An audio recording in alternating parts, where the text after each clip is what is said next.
New Orleans, a city of shadows, where the humid air hangs heavy with secrets and the scent of jasmine and magic lingers in every cobblestone street. The heart of the French Quarter beats with a rhythm all its own, a sultry pulse of life and death, love and loss. Here, amidst the wrought iron balconies and vibrant voodoo shops, two families have waged a silent war for generations. The Dufrens, with their lineage of renowned artists and musicians, carried an air of quiet elegance. The Fontaines, bold and ambitious, built their wealth on shrewd business deals, their manner a flamboyant display of wealth.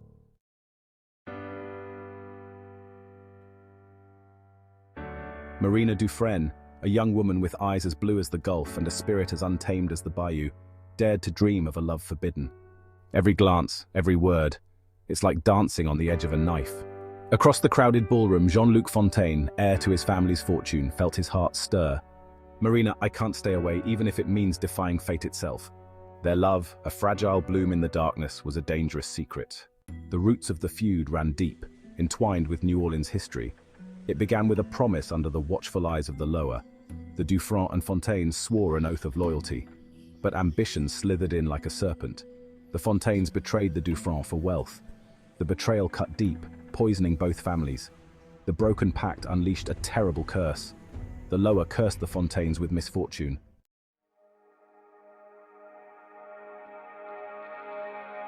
The curse, it has taken everything from me.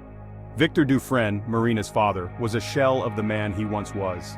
We must remain strong. The curse will not break us. Isabelle Fontaine ruled her family with an iron fist. Yet beneath her hardened exterior, a flicker of fear remained. Whispers of the curse echoed through the grand halls. Servants would whisper of strange occurrences, shadows moving in the night.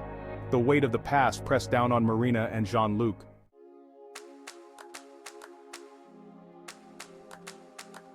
Marina, drawn to her father's library, devoured dusty tomes filled with the history of New Orleans and the lore of Vodou. Could a curse truly hold such power over our lives? Or was it the families themselves, clinging to ancient grudges, who perpetuated the cycle of pain? Jean-Luc, ever the pragmatist, dismissed the curse as superstition. The curse? It's just an old story. We can choose a different path, Marina. Their doubts, like seeds planted in fertile ground, began to take root.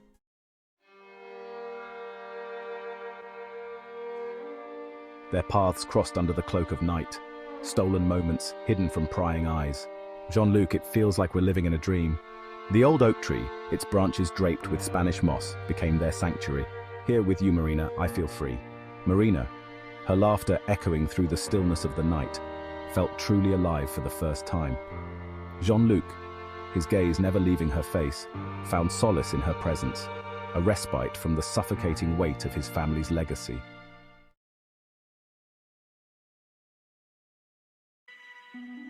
They spoke in hushed tones, their words carried on the humid breeze. Marina, I vow to break this curse, to defy the generations of hatred that stand between us. I promise, Jean-Luc, I'll stand by you no matter what. They knew the risks, the danger they faced each time they met. Our love is stronger than any curse.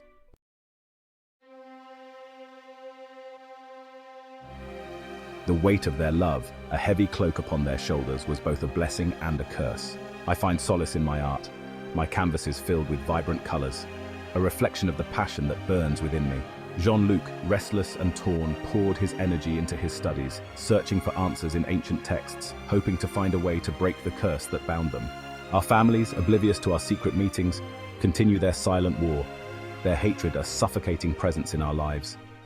The air hung heavy with the scent of incense and old magic. Marina, her heart pounding, stepped inside the Vodou shop.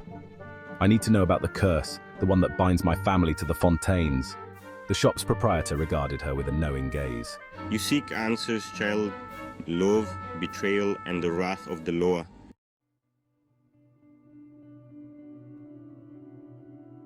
The scent of vetiver filled the air, swirling around Marina as the woman chanted in a language both ancient and strange. The room seemed to shift, the shadows dancing on the walls. I see two men, their faces etched with anger and greed, standing before a flickering fire. One of the men, his face twisted in a cruel smile, held up a small, intricately carved box. With a swift, brutal motion, he smashed the box on the ground, the shattered remnants scattering like fallen stars.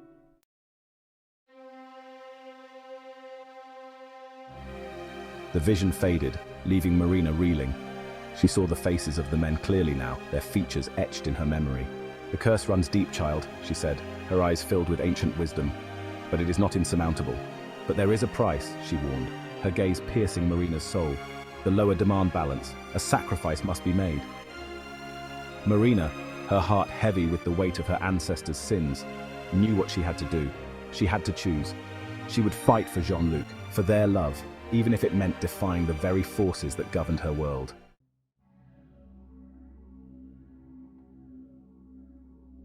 The Dufrens mansion pulsed with a nervous energy. A grand dinner party, the first in decades, was underway. Marina, her stomach a knot of dread and anticipation, could barely meet her father's gaze.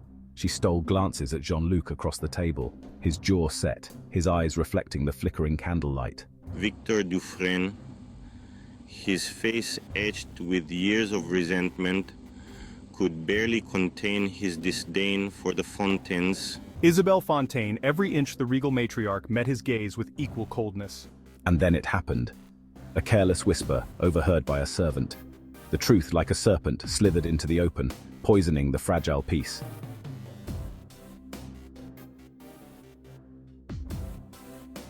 Silence descended upon the room, heavy and suffocating. Victor Dufresne, his voice trembling with rage, rose from his chair.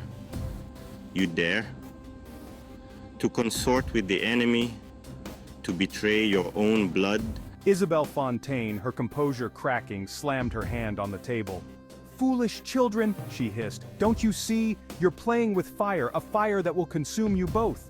The room became a battlefield, words slicing through the air like shards of glass. Accusations flew back and forth, rehashing old wounds, fueling the flames of hatred that had burned for generations. Marina and Jean-Luc, caught in the crossfire, watched in horror as their love became a weapon against them. "It feeds on your love. The stronger your bond, the more powerful it becomes." The words hung in the air, a chilling prophecy.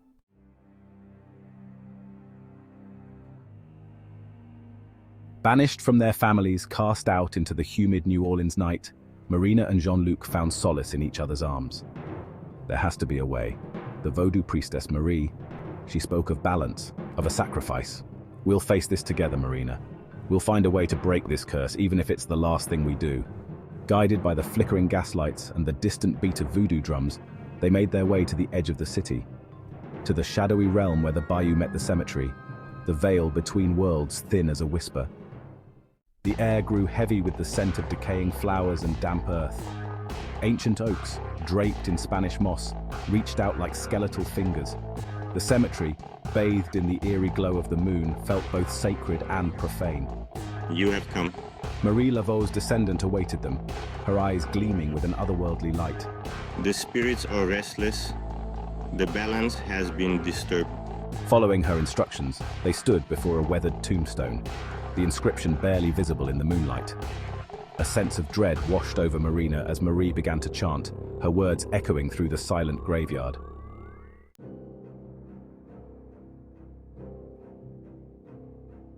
A cold wind swept through the cemetery, extinguishing their lantern and plunging them into darkness. The shadows around them writhed and twisted, taking on grotesque shapes. And then, with a rush of icy air, a figure materialized before them. "You dare to defy me? You who bear the mark of my sin, the weight of my betrayal." Terror threatened to consume Marina, but she clung to Jean-Luc's hand, his touch a lifeline in the encroaching darkness. They were face to face with the embodiment of their family's hatred, the source of their pain, and they knew that their love, their very lives, hung in the balance. The spirit recoiled, its form flickering, its power waning in the face of their unwavering love. Marina and Jean-Luc stood their ground, their love a beacon of light in the encroaching darkness. As dawn pierced through the ancient oaks, a profound silence descended. The spirit let out a final anguished wail before dissolving into motes of light. Warmth spread through Marina and Jean-Luc, a sense of peace they had never known. As the sun climbed higher, they made their way out of the cemetery, hand in hand. News of the curse breaking spread through both families like wildfire. At first there was disbelief, followed by a cautious sense of hope. Tentative reaching out Isabelle. Victor, his face etched with years of regret, reached out a tentative hand to Isabelle. tearful, meeting his gaze. Victor, The younger generation began to dismantle the wall that had separated their families. soft-spoken male voice. They found common ground, shared stories, and began to heal. The curse began to fade, replaced by whispers of hope and the enduring legacy of Marina and Jean-Luc's love.